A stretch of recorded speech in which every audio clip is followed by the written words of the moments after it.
Hello दोस्तों, the mission development academy में आप सभी लोगों का स्वागत है। और जैसा कि आप सभी लोगों को पता है कि हम चैप्टर सेकंड डिस्कस कर रहे हैं जो कि क्लास 10th के ऑब्जेक्टिव क्वेश्चन का एक सीरीज है। और आज हम बात करेंगे फिल इन द ब्लैंक्स के बारे में कि कैसे फिल इन द ब्लैंक्स के क्वेश्चंस आते हैं एग्जाम्स के अंदर चैप्टर सेकंड से। देखिए, जिस तरीके से हमारा सिलेबस अपडेट हुआ है, कुछ चैप्टर्स रिड्यूस किए गए हैं, तो बोर्ड एग्जाम्स के अंदर उनकी वैल्यू काफी बढ़ गई है। यानी कि ऑब्जेक्टिव क्वेश्चंस भी उतना ही इंपॉर्टेंट है जितना कि हम क्वेश्चन को सॉल्व करते हैं, बड़े क्वेश्चंस वो भी उतने ही इंपॉर्टेंट है। तो चलिए कुछ क्वेश्चंस देखते हैं।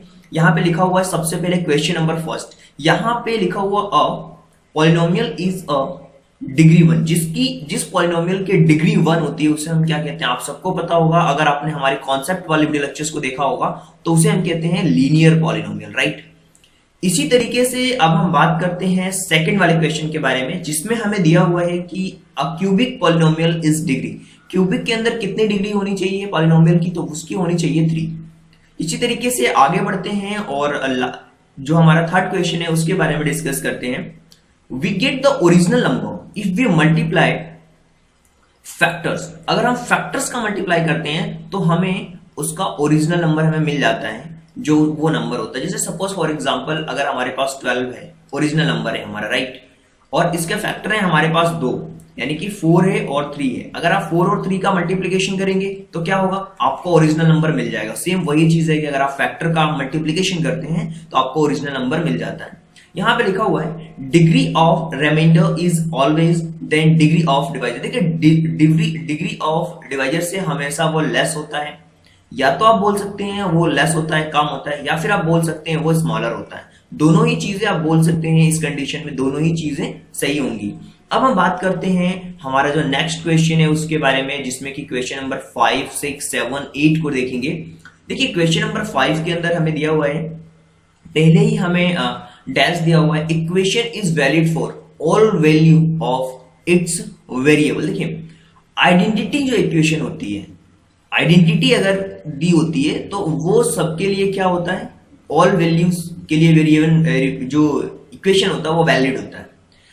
इसी तरीके से सिक्स क्वेश्चन की अगर हम बात करें तो जिसकी डिग्री 1 होती है उसे हम लीनियर कहते हैं। अभी हमने फर्स्ट क्वेश्चन के अंदर भी देखा था। इसके अलावा जिसकी सेकंड होती है उसे हम बोलते हैं क्वाड्रेटिक, राइट, क्वाड्रेटिक बोलते हैं। और इसके अलावा अगर जिसमें कि जिसकी डिग्री 3 होती है उसे हम बोलते हैं क्यूबिक, उसे हम बोलते हैं क्यूबिक। तो ये 3 चीजें आएंगी। और इसी के साथ हम बात करते हैं क्वेश्चन नंबर 7 के बारे में, जिसमें दिया हुआ है कि is not equal to 0 when divisor is not factor of dividend. तो वो जो इक्वल, किसके इक्वल में 0 नहीं होगा, वो reminder is not equal to 0। तो यहाँ पे हमारा आंसर आएगा रिमाइंडर, राइट।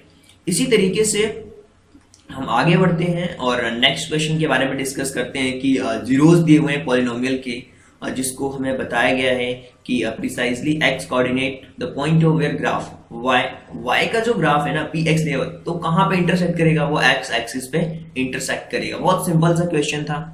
और इसी तरीके से हम आगे बढ़ते हैं और अपने नेक्स्ट क्वेश्चन की तरफ बढ़ते हैं, जिसमें कि क्वेश्चन नंबर 9, 10, 11, 12, 13 के बारे में भी डिस्कस करेंगे।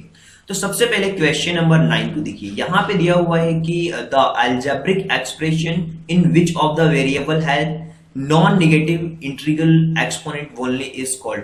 नॉन नेगेटिव इंटीग्रल की बात हो रही है। नॉन नेगेटिव इंटीग्रल वो क्या हो सकता है, जिसका एक्सपोनेंट होता है उसे हम कहते हैं पॉलिनोमियल, उसे ही हम कहते हैं क्या, पॉलिनोमियल। तो इसका आंसर होगा हमारा पॉलिनोमियल। इसी तरीके से क्वेश्चन नंबर 10 के बारे में बात करते हैं। यहाँ पे लिखा हुआ है कि a quadratic polynomial can have at most 2 zeros and cubic polynomial at most, cubic के अंदर कितने होंगे, 3 zeros होंगे।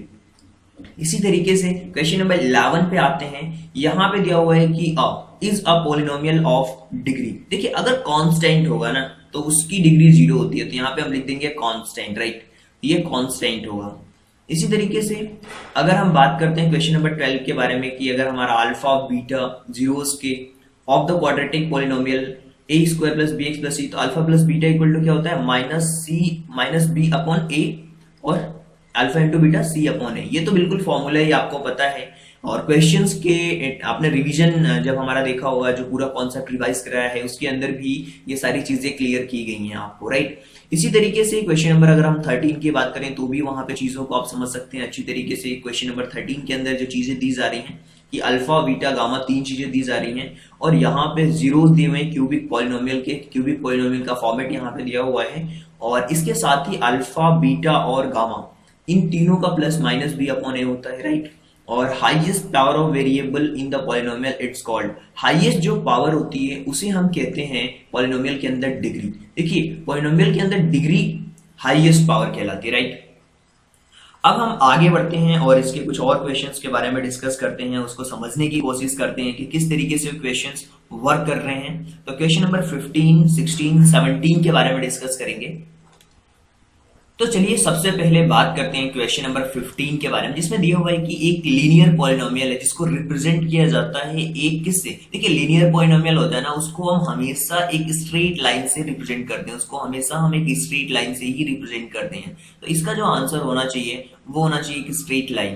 तो एक स्ट्रेट लाइन ही इसका करेक्ट आंसर होगा। तो एक स्ट्रेट लाइन से ही हम रिप्रेजेंट करते हैं इन चीजों को। तो यहाँ पे हम लिखने वाले हैं स्ट्रेट लाइन, राइट। हम यहाँ पे लिखने वाले हैं स्ट्रेट लाइन, STRAIGST, स्ट्रेट और लाइन, स्ट्रेट लाइन इसका आंसर होगा।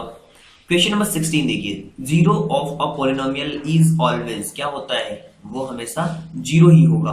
अगर क्वेश्चन नंबर 17 की बात की जाए तो यहाँ पे हमें दिया हुआ है कि पॉलिनोमियल की डिग्री जो दी हुई है n, at the most zeros में क्या होगी, वो एन ही होगी। अब एक चीज हमें समझना होगा, यहाँ पे हमने फिल इन द ब्लैंक्स के क्वेश्चंस करे हैं आपके सामने, और आपने देखा भी फिल इन द ब्लैंक्स के क्वेश्चंस काफी इंपॉर्टेंट क्वेश्चन थे, और एग्जाम्स के अंदर काफी ये इंपॉर्टेंट रोल भी प्ले करने वाले हैं। अगर आपको कोई भी डाउट लगता है, कुछ भी प्रॉब्लम आती है, तो आप क्या कर सकते हैं, हमारे डिस्क्रिप्शन बॉक्स में लिंक भी दी हुई है, वहां पे हमारे ग्रुप में भी ज्वाइन हो सकते हैं। इसके अलावा अगर आपको इसकी पीडीएफ्स वगैरह अगर आपको चाहिए तो आप इस नंबर पे हमसे ज्वाइन लिख करके ऐड हो सकते हैं हमारे ग्रुप में, जहाँ पे बहुत सारे आप ही की तरह लोग जो प्रिपरेशन कर रहे हैं, क्लास 10th के अंदर हैं, वो हमसे जुड़े हुए हैं। आपको वहाँ पे study material free of cost provide कराया जाता है। So thank you so much and thanks for giving your precious time at the last. God bless you, thank you so much. अब हम आने वाले वीडियो लेक्चर्स के अंदर डिस्कस करेंगे ट्रू और फॉल्स के questions. Thank you so much.